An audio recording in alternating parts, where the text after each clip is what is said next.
2017. Music from Caldrick Farbs, working out with the Latinese Orchestra, and Caldrick was my special guest on the Night Riders program on Thursday evening. It's just a thought and a breakfast in bed. Morning time, it's now 7:30. Tune into Nice Radio every Saturday at 7:30 a.m. for A View from the Outside, hosted by Brayton Horn. A View from the Outside takes a look at key issues affecting St. Vincent and the Grenadines and gives a global perspective on how these issues are viewed. Host Brayton Horn will examine a variety of topics to enlighten, stimulate debate, and explore solutions. Hear the facts, hear the real-life stories, hear A View from the Outside. Join Brayton Horn at 7:30 a.m. every Saturday on Nice Radio for A View from the Outside. This society need a spectacle. It might help us to see some evil. This society need a spectacle.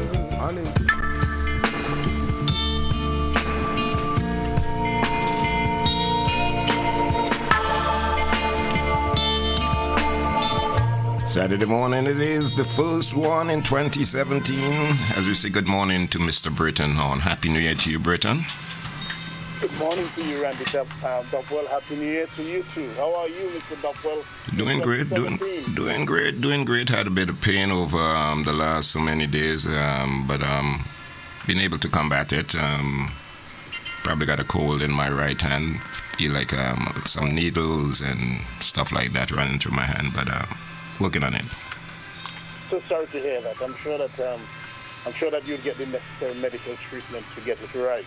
Yeah, there's so many doctors in St. Vincent, and I'm not telling you about medical doctors, because when I passed through Kingston yesterday, I got prescriptions from all the lady friends that I. we have a lot of local doctors. Yes, we do. And sometimes we can't discount that's the kind of medicine that they prescribe, because sometimes it really does work. You know, Randy, this morning the music that you've been playing, you have almost become the victim of your own success, because you almost make me didn't get out of bed to do the program, because it's the music is a staying in bed type of music. So there you go. Yeah, the Latinese Orchestra. My man, Mr. Abbott Dennis mentioned about it being sold in the UK market for big money, and we've got such great stuff here on St. Vincent and the Grenadines. This was part of the discussion with Caldrick on Thursday night. And what are we doing with the material? This is the year when we're supposed to capitalize on what we've got. You know what, you say that, and it brings me right back to the EPA, the Economic Partnership Agreement with CARICOM and the European Union. Up to now, nothing. We have heard nothing, and our government sits silently. And because that was an area which I believe a lot of that kind of work could have benefited. But there you go. We need people with foresight in government, and until such time, we continue to languish. You know, Randy, this morning I'm going to talk about on a view from the outside. We're going to talk about the issue of intimidation. But before we do so, I just want to say good morning to all of St. Vincent and the Grenadines, and to all listeners of Nice Radio everywhere. Just to let you know that the weather in London is currently cloudy, heavily cloudy in fact, and the temperature is about 9 degrees Celsius, which is approximately 48 degrees Fahrenheit. Yes, as I said, on a view from the outside, we look at the issue of intimidation, with the view being that the current regime in St. Vincent and the Grenadines continues to use intimidation as a tactic to try to make citizens of the country cower into submission. The Brazilian author Paulo Coelho, of international renown, said in his book, and the book is entitled The Devil and Miss Prim, and in that book he said, if you want to control someone, all you have to do is to make them feel afraid. The view from the outside is that the current regime in St. Vincent and the Grenadines appears to be operating in that mode. That's the mode of Paulo Coelho, to try to silence critics while they continue unabated in what many have said is to the detriment of the country. The Merriam-Webster Dictionary defines intimidation as to make someone timid or fearful, especially to compel or to deter them by threats or as if by threats. There are numerous cases over the life of this regime which can be cited to show that they use or try to use intimidation as a mechanism of control over the people of the country. This program is not aware of every case of intimidation in the country, and even if it is aware, cannot mention every single case. However, we'll cite a few of the cases here to jog the memory of Vincentians. Of course, you'll remember during the early days of the regime, many senior civil servants and public servants, including permanent secretaries, suffered glaring intimidation at their hands. Some were dismissed completely from their jobs and placed on the breadline, not knowing how they were going to meet their financial obligations and support their families. Others were placed in positions where they literally had nothing to do on a daily basis. They were virtually left to waste away, rot, and die.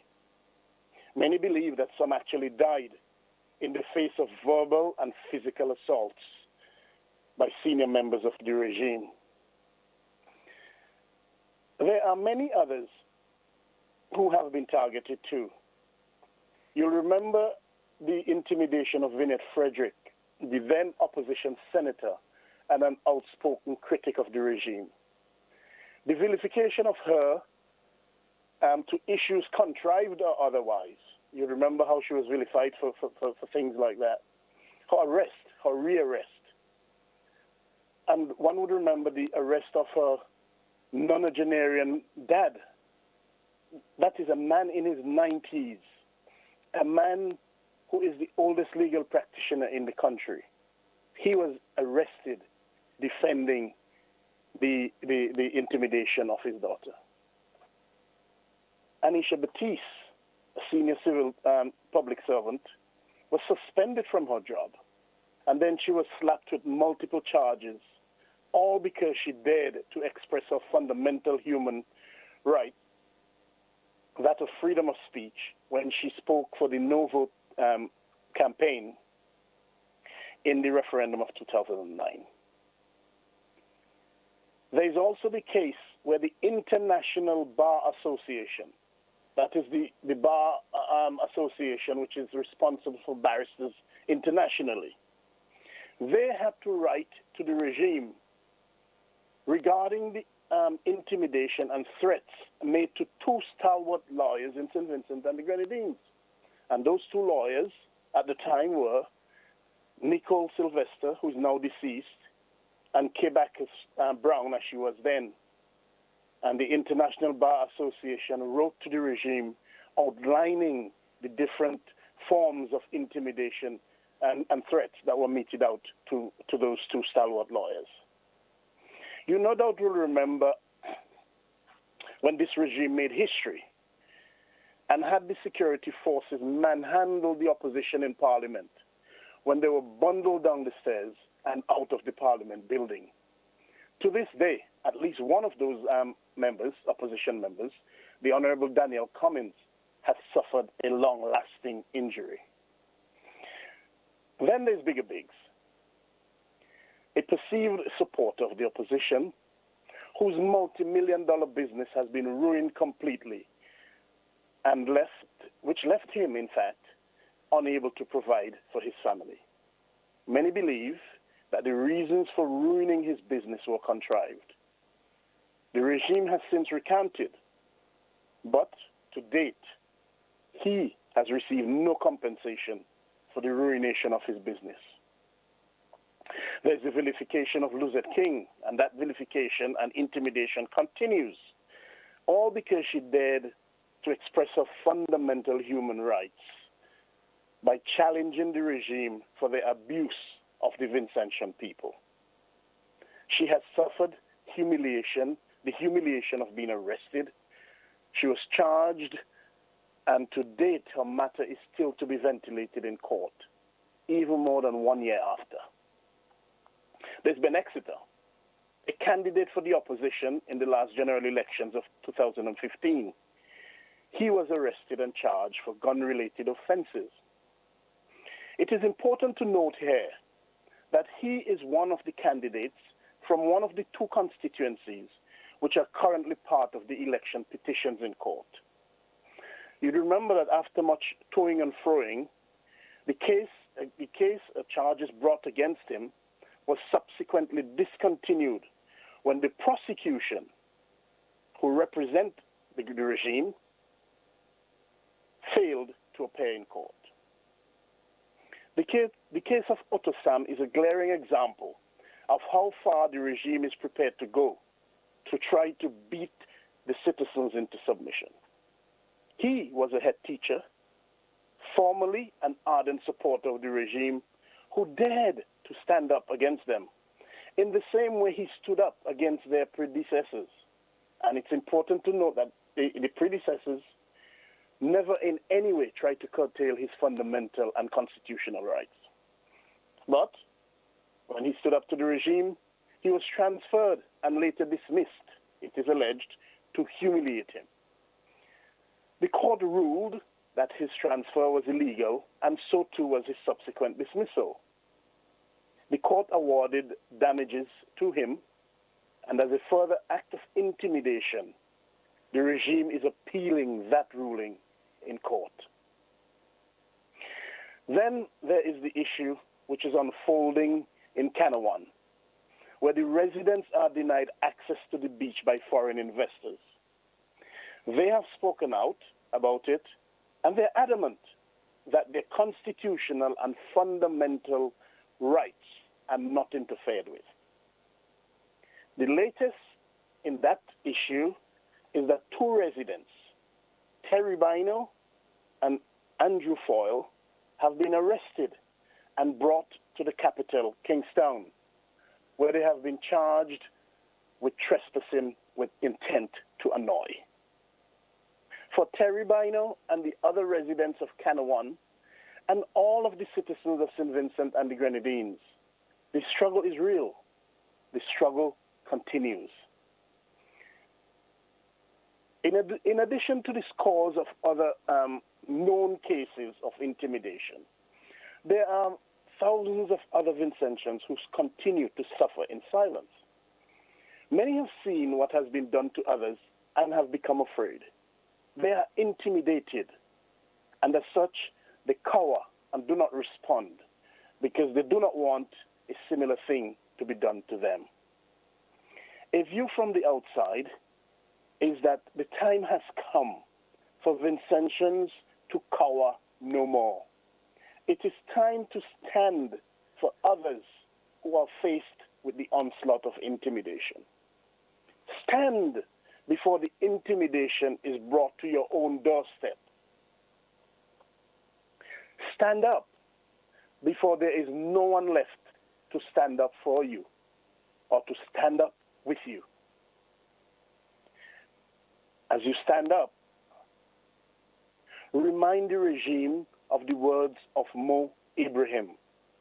Mo Ibrahim said, "Intimidation, harassment, and violence have no place in a democracy." Remind them, too, of the words of the American author Bryant McGill, who said, "Protesting is never a disturbance of the peace. Corruption, injustice, war, and intimidation are disturbances of the peace." To Vincentians, to stop the intimidation, stand up and stand together. Unity is strength. As you stand up, remind yourselves of the words of our own Montgomery Howard, him having given his own adaptation of Martin Numella's work. And this is what he said. "First they came for Dougie de Freitas, and I did not speak out because I was not Dougie. Then they came for E.G. Lynch, and I did not speak out because I was not E.G. Lynch. Then they came for Marcus de Freitas, and I did not speak out because I was not Marcus de Freitas. Then they came for Bigger Biggs, and I did not speak out because I was not bigger. Then they came for Ben and Shabazz, and I did not speak out because I was not Ben or Shabazz. Then they came for Ann Joshua, and I did not speak out because I was not Ann. Then they came for Paul Scrubs, and I did not speak out because I was not Paul Scrubs.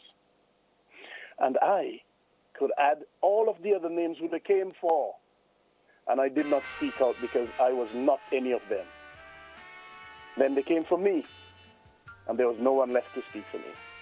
Vincentians, speaking from the pulpit in Selma, Alabama, on the 8th of March 1965, Martin Luther King Jr. said, "A man dies when he refuses to stand up for that which is right. A man dies when he refuses to stand up for justice. A man dies when he refuses to stand up for that which is true.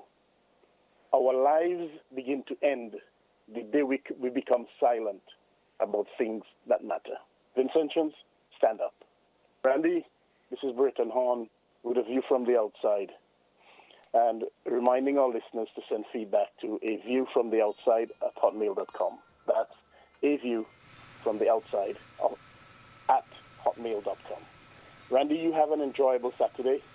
Have a fun-filled weekend and a productive week ahead. All the best to you and everyone else. Thank you. 7:30 a.m. for A View from the Outside, hosted by Brayton Horn. A View from the Outside takes a look at key issues affecting St. Vincent and the Grenadines and gives a global perspective on how these issues are viewed. Host Brayton Horn will examine a variety of topics to enlighten, stimulate debate, and explore solutions. Hear the facts, hear the real-life stories, hear A View from the Outside. Join Brayton Horn at 7:30 a.m. every Saturday on Nice Radio for A View from the Outside. This society need a spectacle. It might help us to see some evil. This society